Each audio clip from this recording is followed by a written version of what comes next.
Live from the pitch pad in New York City. Get ready to unleash your inner entrepreneur with Pitch Live with Amy Summers. Whether you're a seasoned entrepreneur or just dipping your toes into the Shark Tank, this is the place to be to discover how to turn your pitch into reality. Fasten your seatbelts, pitch stars, because the spotlight is on you and we are about to make success happen. Get ready for Pitch Live in 3, 2, 1. Welcome to Pitch Live. I'm your host, Amy Summers, founder and president of Pitch Publicity and Vox. I'm also a hardworking entrepreneur who's passionate about helping you reach success in any area of your life. And I know that is possible after decades of experience in perfecting the pitch and enhancing communication skills, which is why I'm here today and joined by Sansan Fibri, who is founder and CEO of Wakefully, a category-defining mental wellness app providing AI-guided dream analysis and coaching. Her DreamDecoder technology is enhanced with the latest in generative AI. And prior to launching Wakefully, she had a very exciting career as a film and TV producer, collaborating with big names and platforms and personalities such as Comedy Central, Bill Burr, Kevin Hart. She also wrote and produced her first indie feature film in 2010 called Dream in American. And Sansan and I have known each other nearly a decade now. I think we met in 2015. Is that right? I believe so. Yeah. 2015. And the way we met was most memorable, and our friendship since then has been also memorable, but also something that I really treasure about my New York City journey. I had only been living here for a couple of years and was still trying to get my bearings, just coming out of an abusive marriage and in the process of a divorce. And I had moved up here from Florida, trying just to start over again, as many people do when they come to New York. And my professional life and business was thriving, and the move to New York City just made it more successful. But my personal life was really a mess. And I wasn't meeting new friends until I met Sansan, who often I refer to as my New York Sherpa. And no, we didn't meet on a mountain, but we met on a rooftop. And that's how our friendship began. And Sansan has been instrumental in helping me navigate the social life of New York City, which was fun. But the most rewarding part really of our friendship, from my perspective, has been watching Sansan's metamorphosis into an entrepreneur and following her passions and her intuition, and just growing into her own confidence. She's always been very confident, but growing into it more and more and pushing those boundaries of what's possible and literally turning her dreams into reality, which is something that she's doing for others now. So welcome, Sansan. I've always been drawn to you. I've always been drawn to you. And I think it's just because of your MSH approach to everything that you do. Make success happen, as we say here, or make shit happen. You're really good at it. You taught me it. And every success and even letdown in your career along the way has been, I think, interconnected, just almost like a fantastical dream. And I'm so excited to get into it with you. A dream that sometimes turns into a nightmare. We'll get there. Sometimes there's many types of dreams. Your nightmares tell you things too. So very important. Very important. So, nightmares are maybe more important. So first off, just for context, to give our audience a little background on how our friendship began, I'd really like you to tell the rest of the story on how we met on a rooftop from your perspective, because you're big friends, especially when you're getting your career, and you don't get out as much these days, with everyone working from home. And I'm also pretty sure that one of us made the pitch to each other in the very beginning on how we were going to keep this friendship. I'm not sure who it was. Yeah. Maybe it was mutual. But there was a rule. So can you tell the story of our friendship? Yeah, absolutely. Amy, it's just wonderful to be here and to get to reshare our story and share my story. And I think what you're doing is wonderful. My point of view of the story was I was on a rooftop bar in New York City celebrating a show that I sold to Comedy Central. I was producer at the time, and we were celebrating the rooftop. It was one of those early summer nights. It was just perfect. The weather was perfect. Everybody wanted to be out. Everybody wants to be in the rooftop bars. So the place was packed. There was no place to sit. And I was wearing impossible heels. And I was just in agony. So I saw that in one of the couches around, there was a single seat in the whole place that was available next to a distinguished looking man. And I said, excuse me, sir, do you mind if I sit here? And he says, well, I'm waiting for my publicist, but, if it's okay when she comes that you can move. I said, yeah, of course, no problem. I just needed to sit. I was going to say whatever it took. And when you walked in, you immediately reminded me one of my best friends, and just somebody I love very much. And I don't know, I felt that affinity right away. There ended up being another space opening up, so I moved, but we were all three able to continue to talk for a little while. I was talking with you, New York conversations at night could pan into something, could not, may or may not. But yeah, you completely followed up. And I think it was by email first. It was very kind of, and then we just started. And so we made this rule. We so enjoyed each other's company and we had so much fun together that we made this pact that we always have to be on a rooftop, meaning it doesn't have to take all of the night, but there's going to be a section of the night where we're going to be on a rooftop if we're going out and about. And that was wonderful. And the whole summer went by, and early fall starts, and suddenly the colder winds start creeping in. And I'm like, I don't do well in the cold. Neither of us, I think, right? We both come from warm places. And I think mutually made that pitch to each other. Like, we really, at the end of the day, we really enjoy each other. So why limit ourselves to rooftops? Like, we'll try if they're covered and heated, but otherwise, let's just be anywhere. Right. Together. We started experimenting with our friendship and going to other locations other than rooftops. But, I think it was kind of fun to have that initially, like that little shtick that we were only going to meet on rooftops. It kept it interesting. And it kind of gave it, I think it gave us a direction. It gave us like a bit of a direction. Where are we going? And then we could take off from there. I could always hit you up and say, oh, I heard of a new rooftop. Do you want to go? And that was kind of our thing. So we had to do it.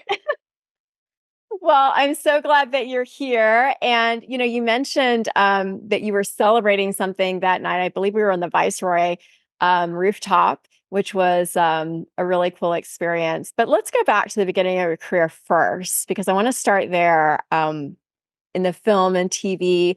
And I think you were a private flight attendant too. I want to go back there and connect all the dots, because I think it brings us to where we are today. It's really fascinating. It's part of the reason why I wanted to bring you on Pitch Live. So how you went from actress and producer, side hustle, flight attendant to tech founder. Let's start with, tell us about the TV pilot, Mile High. Was that your idea? How did it come about? What was it about? What was Mile High? Mile High was born from my experience at the time, like you said, side hustle. I worked as a private jet flight attendant, and I realized that stories were just delivering themselves to me on a silver platter. The craziest, the funniest, the gruesome, the everything. It's, sex, drugs, and rock and roll, or just everything, right? Because you had some high-profile people. You had some high-profile. I've flown some Saudi princes. I've flown some big pop stars, big actors, big producers, a lot of, hedge fund or, company owners, bigger companies or, really big ones. Yeah. So you're doing the side hustle. The who's and who's. You're doing the side hustle and you're getting all these stories. And I'm getting all these stories. And I go, well, this is not a coincidence. Like there's nobody else in at least the New York area, it's like, private aviation that is also a screenwriter. And like, I'm getting these stories, and whatever I didn't experience, I heard from my pilots. So it was just like, it's deliciousness for somebody who is a storyteller. So I went ahead and I developed a pilot for a series that I called Mile High. And from then on, we shot a sizzle reel, which was our materials to pitch. So it's a 3-5 minute video that was fully produced that we shot. I got some companies to lend me their jets while they're parked in the hangar. The hangar. In the hangar. Wherever you park jets. Yeah, wherever you park jets. Alongside with all the Lamborghinis, etc. And it was just wonderful. You the jets. They let you borrow. They let me the jet, not to fly it, not to waste any fuel, but I could film on it for a few hours on a sitting jet inside the hangar. Okay, so wait. So yeah, you had this idea about a TV series. The protagonist. Who's the protagonist in this TV series? The protagonist is a woman named Melody. She's a young woman. She's loosely based on me, so of course she's redhead, and she is really trying to balance private life and her career in aviation. But then, out of this script, really Wakefully was born. So I wanted to give her another aspiration, something that she does outside of her private aviation. Something that she strives towards. And I didn't want her to be, an actress or a producer. It's just a little cliche. And I thought, well, what else am I obsessed about? And that is dreams. I've studied Jungian dream analysis, and that just made all the sense in the world. So I gave her that which eventually her story of triumph is eventually she creates an app. But that's how I came up with the idea for the app, because at first I thought, okay, she writes a blog. I think we're talking about 2013. She writes a blog. I never written a blog. I didn't really know what a blog was. Then I thought, where she posts her dreams and then she comments on other people's dreams. And maybe I was envisioning something more social media like. I don't know. It started evolving, and I just wanted it to get to a crescendo. And of course, let her kind of achieve her goal at the end of the movie. And I thought, well, really think outside. Think big, Sansan. And so I realized this was the era where we started saying there is an app for that. Now we say there's an AI for that.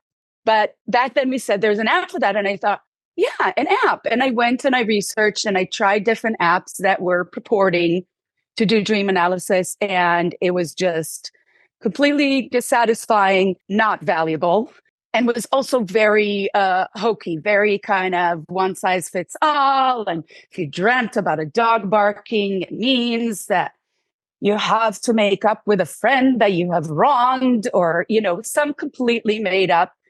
It defies the basic tenets of dream analysis that I've learned. The first and basic one is there are no universal dream meanings. So your mind created your dream. You are your own dreams. Your mind is the screenwriter, the director, the producer. You are the hero, the actor, and you're the only audience. So it's a very interesting format of storytelling. And I think with all of us focusing on other stories to kind of live vicariously or learn, get messages through them or learn something about ourselves, we're kind of ignoring those stories that are really stories from us, about us, and for us to grow from.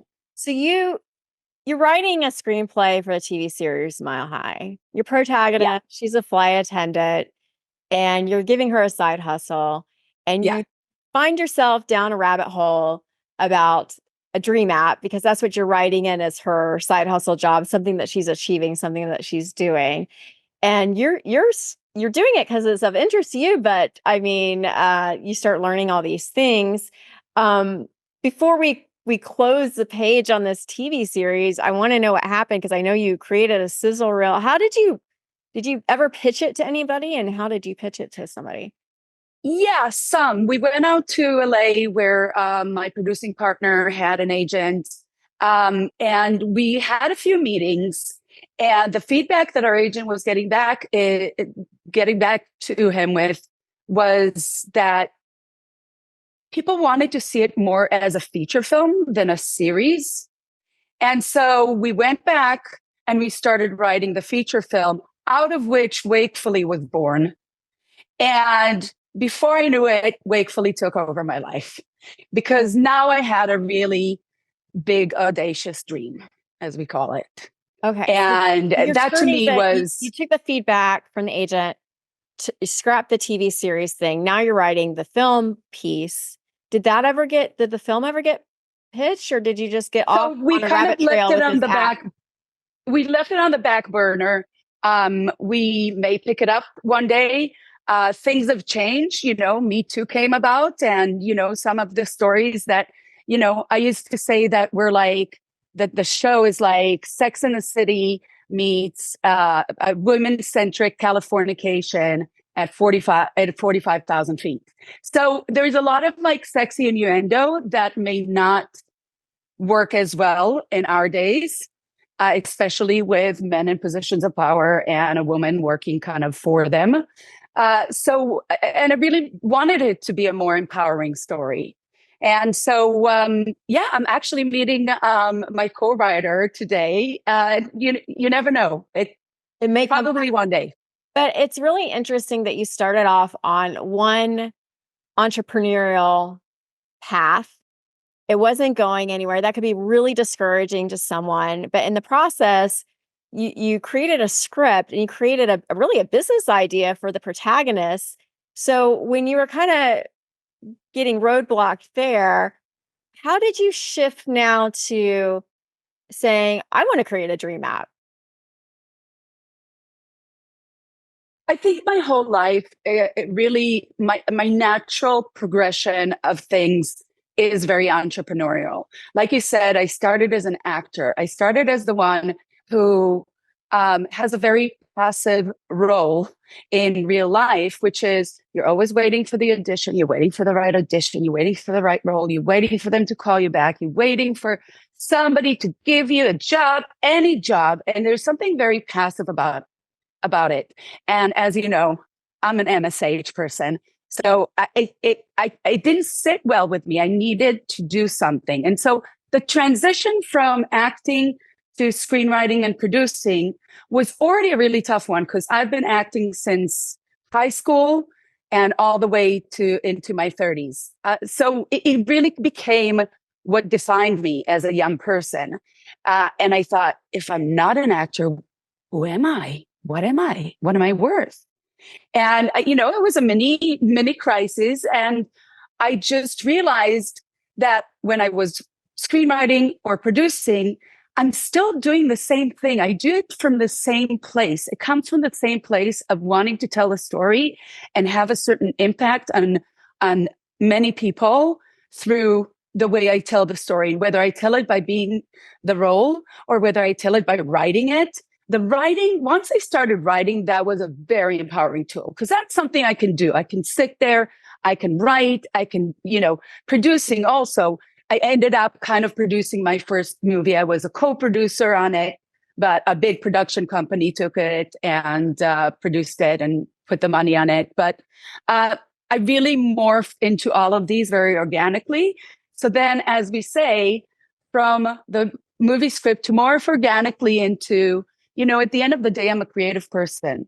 And I love storytelling. And I've explained more about that, but I'm somebody who believes that dreams are meant to come true. You're meant to visualize them and then make them happen.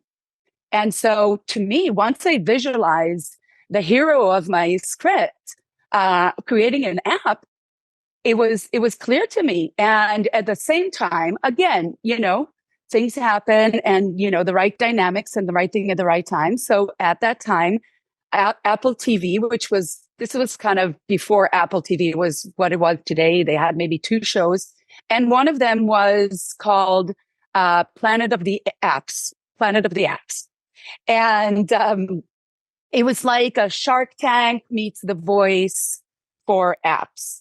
And I heard about it, and they were auditioning for it, and they wanted a 1 minute pitch video. And I thought, I have this great idea, and I'm good on camera. 1 minute pitch video, easy. So I do it, and I get called back, and I kept getting called back through the rounds. And as I'm called back by the last round, before their final selection, they asked for a 10-minute pitch video and to possibly walk them through the app. Now, I had nothing. So I went to FedEx Kinko's and I printed a big, cardboard mock-up of an iPhone, and I had Velcro buttons that I would stick them on. I did the whole thing in my striped pajamas because still it's reality show. They want personality. And I thought it was befitting. And I just did that. And so in the process of having to prepare that much material, that's much content, I had to develop the idea more conceptually, but more seriously, more in detail. What are the features? What happens? What benefits does a user get, etc. And once I got to the final round with them, I'm somebody who just give me a tiny bit of reinforcement, and I didn't make it to the show because they couldn't take me because I didn't have my app in beta. They wanted an app in beta. They wanted a functioning app in like a test mode at least. And I was nowhere near it with my cardboard cut out. But it gave me that little bit of validation that Apple and a big production company saw this as something that is very interesting and valid. And I've already researched the market, and I already saw that there wasn't a lot of competition there, and there wasn't anybody that I thought was doing it right. And so to me, it was just a natural progression. I'm somebody who, I see a pool, I'll just jump into the deep end and I'll figure out how to swim. And that to me is part of the joy of the journey. So yeah, sometimes it can get frustrating, but the reason that I can stay so passionate about it, and that's a big thing for founders, to stay resilient. There's going to be ups and downs. I have many downs every day, today, but to stay resilient through it and to remember what that flame is inside you. Why are you doing this? Why are you passionate about this? And you can't fail. It's not roadblocks, really. It's just opportunity to find a way around. So Planet of the Apps passed on it because it wasn't in beta. It wasn't there. Obviously, you got the validation that this was something that, a big company was interested in. And so you go back to the drawing board and get into the details of this. And Wakefully is born. It is in the Apple App Store now. Was that a hard process? And in the Google Play Store. And in Google Play. Was that a hard process to get the app in the store? I'm seeing eye rolling. If you're not on YouTube, I would say on YouTube. Arduous. Definitely arduous. It's a very, very hard position. What did you learn to build a company? What did you learn through the process of pitching the app? If anybody wants to get an app, in store, what did you learn from that process that was tactical that you have to do and things that maybe you shouldn't be doing? Tactical, I wouldn't say you have to do. It's better if you remain yourself. You just find a way to plow through the nagging lack of confidence or the nagging fears that they're going to reject me. You just, having been an actor in audition for many years, you're very used to rejection. So that was a tool that really helped me. A lot of tools from back in my acting days really helped me. One thing that they told me, that my teachers told me in my acting days, that worked really well in auditions, because some actors are fantastic in class, on stage, and they suck at auditions. And that's because, they feel like they're being grilled and somebody is waiting for them to trip, or they get clammed up. And they told us, see the audition as the gig. You got the gig, you booked the job. The job is go to the audition and do the part. Whether you had to prepare for it or they gave you the sides before you entered, that's your job. It's like you're being on stage. Do the same thing. So I think that's something that really helps me with talking to investors. And yes, I've been very intimidated, definitely in my first couple of years. And it's just something that you have to work through. And remember that they are not actually waiting for you to trip. They are begging inside themselves to find a great investment. So they want you to be that pitch. They are hoping for you to succeed. That's the thing, because they need to invest. They have money from their partners, from their limited partners, and they need to invest it, and they need to invest it wisely. So they do want you to succeed. And that, I think, is in any pitch. Anybody who takes a pitch, it's because they want the good stuff that you bring them. I'm glad that you brought up the investor piece of it, because obviously this is a startup. You had to get it going in the beginning and pitch to investors. Did you find the way that you talk about your Wakefully app, this dream analysis app, is it different when you're pitching an investor versus pitching someone at a party, for example, that you're just meeting and you're trying to get them to download the app? Is there a different approach you have? Yeah, definitely. In a party, to somebody who I just want to engage or ask me, what do you do? And I say, well, I'm a founder of a mental wellness app. We use AI to analyze your dreams. Like I'll simplify it,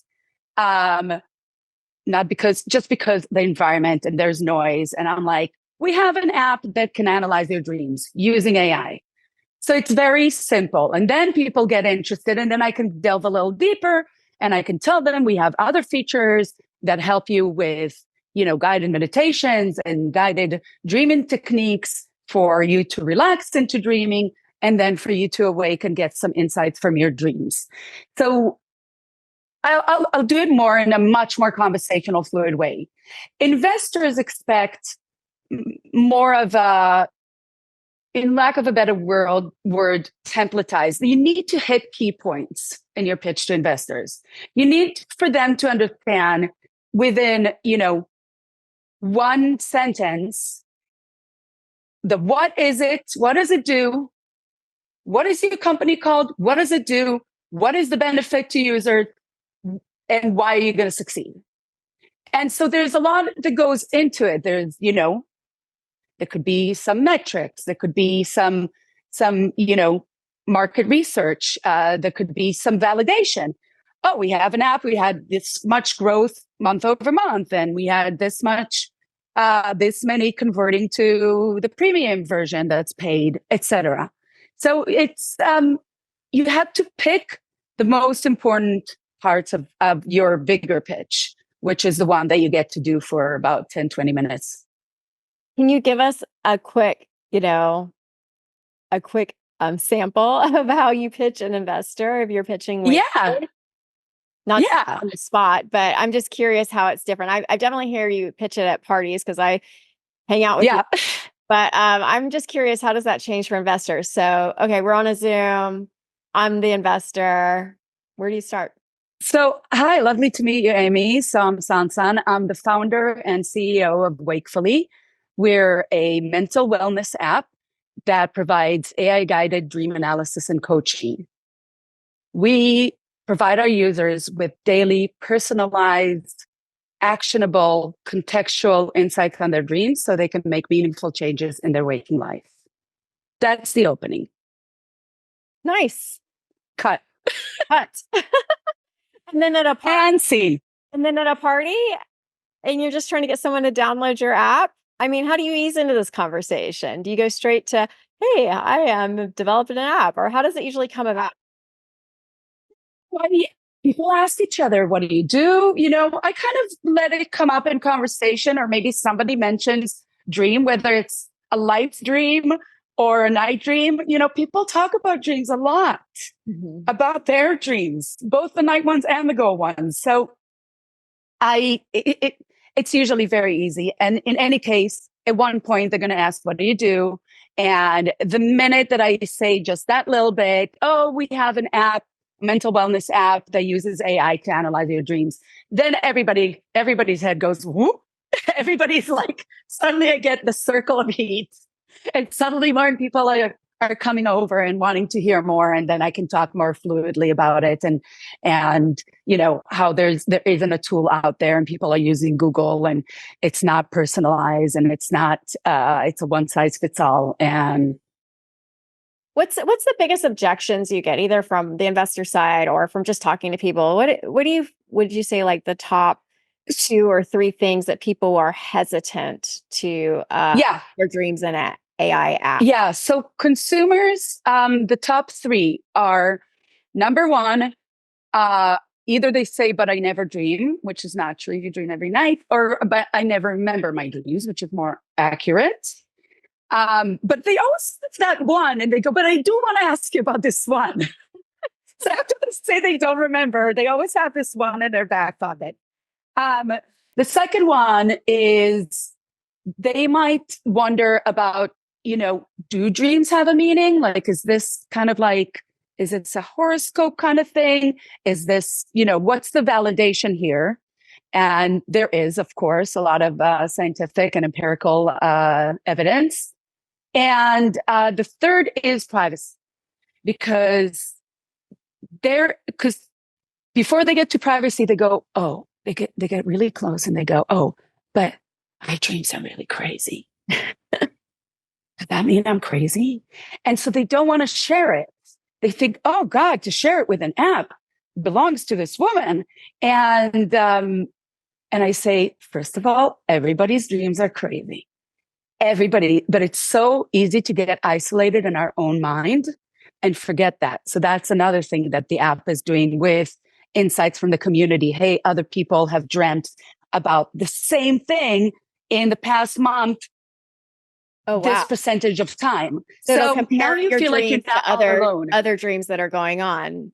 Right. So that's it's one of the side features is that you are getting trained into a community. You're getting to understand that you're not alone. You're not the only one that dreamt about a crazy fire.